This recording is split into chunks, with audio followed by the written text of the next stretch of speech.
Hello, and welcome to How to Write. My name's Ben Turcher, and I work with the Scholar Group of Schools. And in this video, we're going to look at classic style. What is it, and how can it help you write?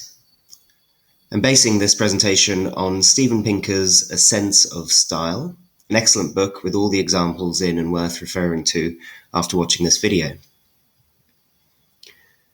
In it, Steven Pinker gives us some really good tips, and the first one he opens with is good writing starts strong.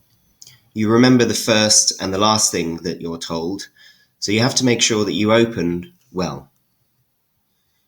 Write as if you have something important to say. You're taking the time to write your work, and the reader is taking time out of their schedule to read it. So write as if it's important. Now, a third of our brain is dedicated to vision, and therefore good writing is understood with the mind's eye. And to do this, use concrete images, things that people can see and refer to when thinking about your abstract images. Liven things up by inserting a surprising word or two. He uses boubemise as a reference to an old wives' tale, a Jewish word, and it just livens up the text. And the best words sound like their meaning, so use them. Sizzle, for example. And you want to open well, but you also want to finish strong. People will remember how you finish, and they want to know how you got from a strong start to a strong finish, an interesting topic to an interesting conclusion, and the steps that you took to get there. So let's talk about classic style and how it can help you with your writing. The guiding metaphor for classic style is seeing the world. You want to direct the gaze of the reader onto something in the world that she can see for herself, a bit like putting on a play. Once you've shown the reader something of the world, engage in conversation with them through your writing. For example, a plain style is the early bird gets the worm. Not that interesting. Because the classic version would be the early bird gets the worm, but the second mouse gets the cheese. You're saying something interesting about the world, something perhaps that the reader hadn't thought of. And so a writer in conversation with the reader directs the reader's gaze to something in the world. Now, the order in which thoughts occur to the writer is different from the order in which they are easily recovered by a reader.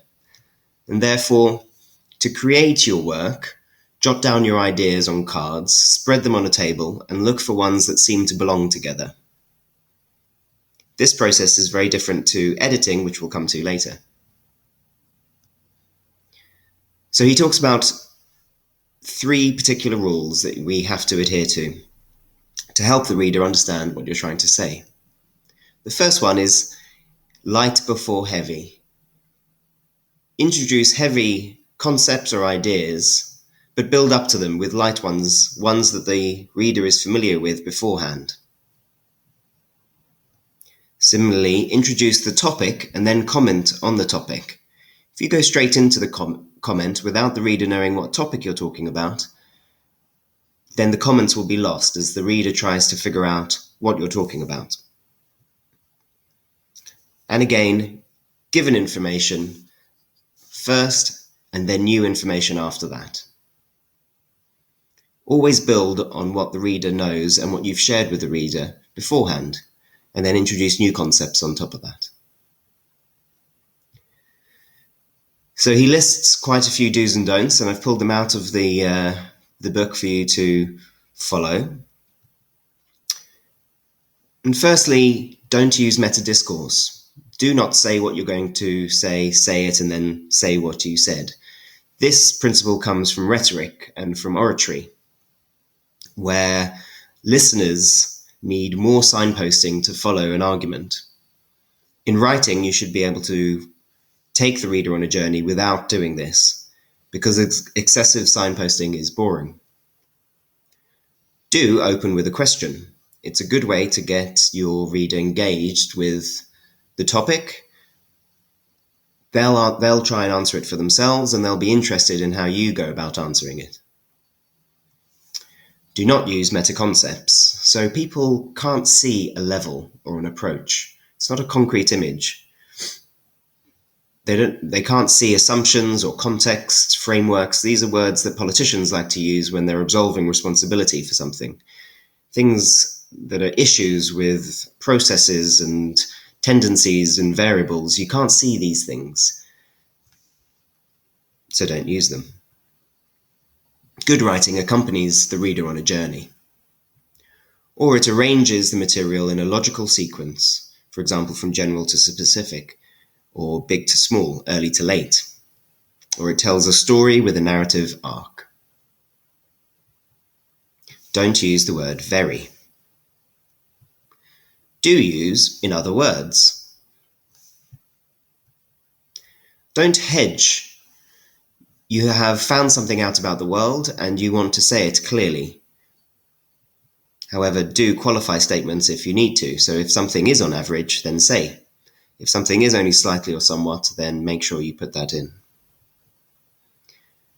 Avoid known clichés. This is a very important one. We were very lucky in the band that we have two distinct visionaries, David and Nigel. They're like poets, like Shelley and Byron. It's like fire and ice, basically. I feel my role in the band is to be somewhere in the middle of that, kind of like lukewarm water.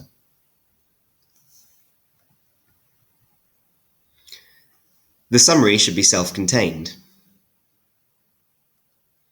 An executive summary should hold all the argument within in a nice, concise way, and that's what your summary should be as well.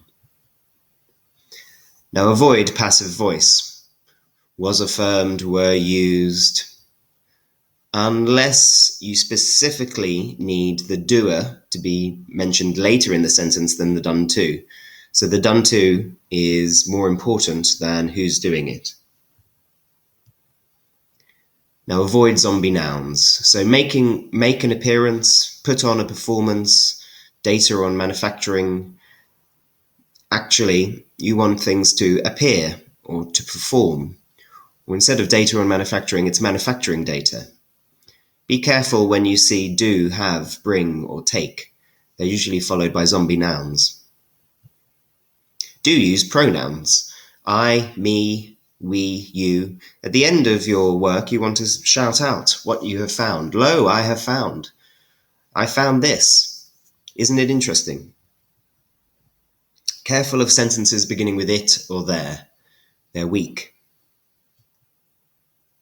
Do split in two, or three or four, sentences that have grown unruly.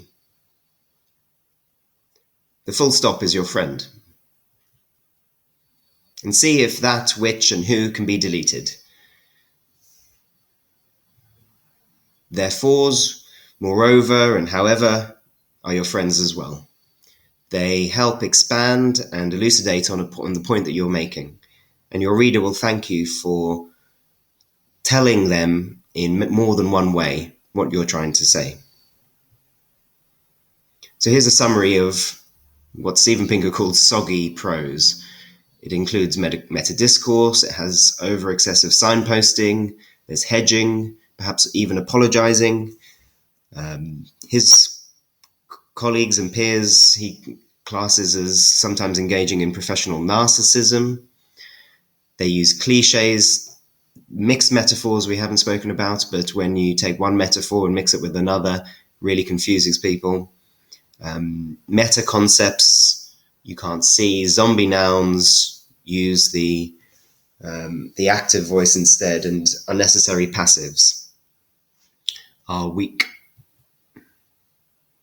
So then he turns on to the curse of knowledge. This is where you as the writer know more about your subject than the reader. This doesn't quite hold, obviously, at university when there's a game being played where you're writing for somebody who knows more about your topic than you do. But you should write as if you are the expert, and the curse of knowledge should be in your mind. and therefore don't use jargon, abbreviations, and technical vocabulary. Put away your Latin expressions. Write in English instead, it's more easily understood. Use for example, as in, and such as, again trying to give people an insight into what you're saying by using examples. So chunking is the lifeblood of higher intelligence. This set of letters won't mean much to you. They seem to be a random collection of letters, and it's very difficult for you to hold them in your working memory and perhaps link them to another idea. However, if we reverse the letters, there starts to become a pattern: MD, PhD, RSVP, CEO, IHOP. You can see that you can chunk what is a collection of random letters into 5 distinct concepts. A medical doctor, someone doing their PhD, has replied or RSVP'd to a CEO of IHOP. And if you create a narrative using those 5 chunks, you can actually chunk them into one chunk. Now, this allows you to take complicated ideas and create a single slot of working memory in the reader's mind so that you can use that slot to relate it to another slot and therefore compare quite complicated ideas. So chunking helps you with that.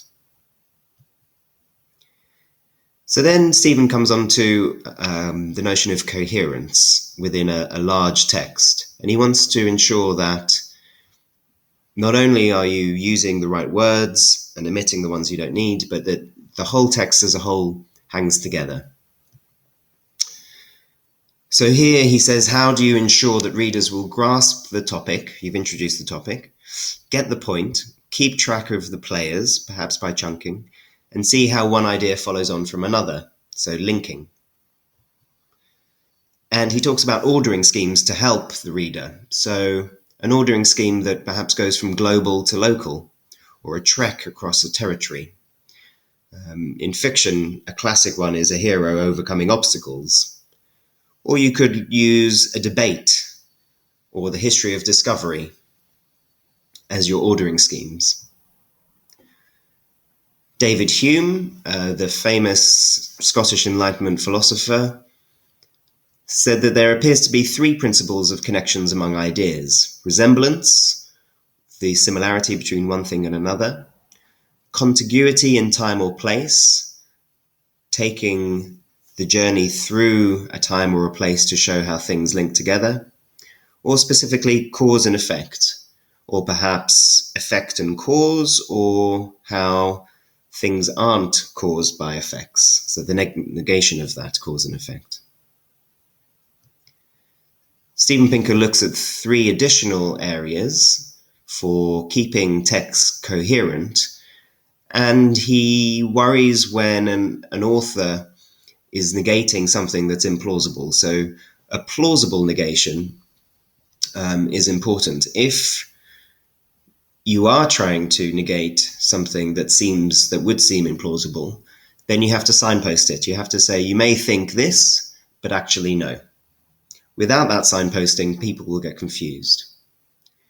Now, in your text, ensure there's a sense of proportion from the amount of space you're giving to an argument and whether you believe in it or not. Most people will assume that if you're mostly writing about one particular standpoint, then you agree with it. So ensure you have a sense of proportion in your writing. And finally, ensure that there's thematic consistency. Use connecting words that are appropriate to the theme that you've chosen. So finally, a coherent text is one which the reader always knows which coherence relation holds between one sentence and the next. So you've written your text. The most important stage, perhaps, is what comes next, and that's in the edit.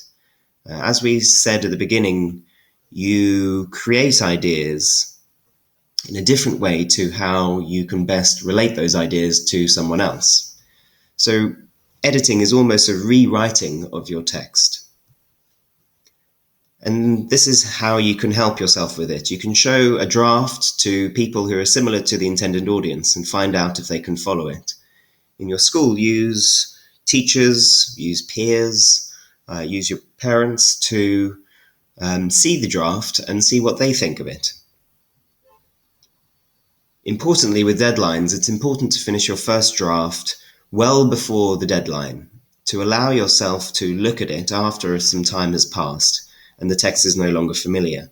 You'll then be able to read the text as an editor would for the first time and spot areas that you can improve or mistakes. Importantly, read the sentence or passage out loud, and this is similar to the idea creation stage where you want to be brainstorming in a group, and if you have an idea, you want to talk about it in a roundtable discussion to see whether it makes sense. Often ideas only make sense once you've said it for the first time. And the key thing of editing is to omit needless words. You want as an aim to try and reduce your first draft by half. That's a brutal edit, but one that you will find if you work in journalism or in the professional world, that half the amount of words to convey the same meaning is twice as powerful. And a key way of omitting needless words a key aspect is looking for redundancy. So the reason is because is saying the same thing twice. The reason is, go straight into it. You don't need that second because. Brevity is the soul of wit, according to Shakespeare in Hamlet. So, for example, there is a significant positive correlation between measures of food intake and body mass index. Body mass index is an increasing function of food intake. Food intake predicts body mass index according to a monotonically increasing relation. I'm not sure how to pronounce that word there. Well, what we're really saying is the more you eat, the fatter you get. Now, it's important to say this second version, because if we come back to chunking, you can keep that concept in your working memory. And actually, the more you eat, the fatter you get isn't that interesting. It's perhaps plain style, but you might want to link it to something else that you found that would be interesting, which would link it to classic style. If you don't omit needless words, you won't allow the reader to keep your individual concepts in their working memory, and which allows them to make those links. And in the edit stage, the signposting that you may have used to help you organize your thoughts to begin with were for your benefit, not for the reader's benefit. So try and remove that excessive signposting at the edit stage if it's there. Do use more paragraph breaks. Journalists will use many more paragraph breaks than academic writers, and they are read much more than academic writers as a result. So use tips from journalism, including paragraph breaks. Similarly, use taglines and pull quotes so that a reader can scan your work and get the gist of it prior to reading it. This is a technical point and just something to check at the edit stage. So when a character makes his first appearance on stage, he's introduced with a man. When we are subsequently told about him, we already know who he is, and he is mentioned with the man. So just check that at the edit stage. And finally, see if you can add more examples or more explanations. Violated expectations, so when it didn't go right, and elaborate more. And try and put things into sequences and show causes and effects. Your reader will thank you for it. So here is a summary of the presentation.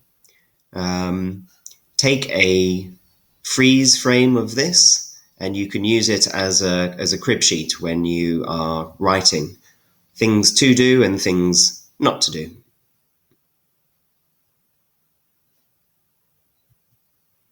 And I'll leave you with one idea. Show me. Don't tell me what you mean. Try and show me. Thank you and good luck with your writing. Steven Pinker has written a list of rules in the second half of his book. This presentation has covered the first half of The Sense of Style. So look out for that second video on yet more ideas about how to write well. Thank you.